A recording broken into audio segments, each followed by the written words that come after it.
Ndugu mgeni rasmi, kwa kongamano hili kwa kikundi hiki ni mwanzo wa makongamano mengine ambayo yanatarajiwa kuja kwa lengo la kuamsha ari kwa wanawake ambao kwa namna moja au nyingine wamekata tamaa. Ndugu mgeni rasmi, kikundi hiki pamoja na kufanya biashara mbalimbali za kijasiriamali pia kimelenga kuanzisha miradi mingine itakayogusa maisha ya wanawake na kuwapa thamani.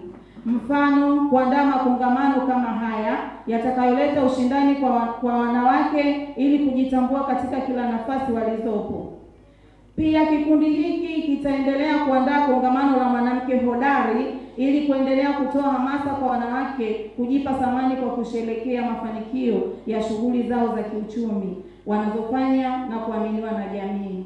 Kikundi hiki kimelenga kuanzisha miradi mbalimbali itakayogusa maisha ya mwanamke ambayo kwa namna moja au nyingine ameshindwa kujipa thamani eneo alilopo.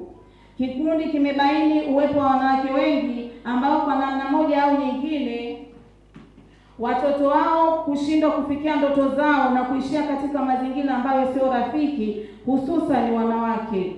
Hivyo kwa kuanzisha eneo litakalosaidia kuwapatia ujuzi kwa gharama ndogo, itasaidia wao kuondokana na dhana ya utegemezi na badala yake kuwa wanawake wa mfano katika jamii. Kikundi hiki kinaamini serikali ina malengo makubwa ya kuwakwamua wanawake katika maisha tegemezi kwa njia mbalimbali ikiwepo mikopo ya 10%. Ujio wa fursa hii ya kutoa ujuzi kwa wanawake utasaidia kwanza kuwapa ujasiri kwa kila wanachokifanya na kuamini kuwa wameaminiwa kama kauli mbiu inavyosema, ambapo miongoni mwa ujuzi au mafunzo watakayoyapata ni kuweka mbinu mbalimbali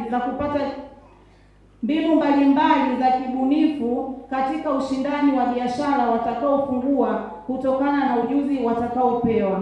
Mwisho, tunatoa shukrani zetu kwa uongozi wa serikali ya wilaya kwa kutuunga mkono tulipoleta mawazo yetu, viongozi wa dini, wananchi kwa kuamua kuungana nasi katika tukio hili ambalo linaamsha ari ya kuwainua mwanamke na kumpa thamani.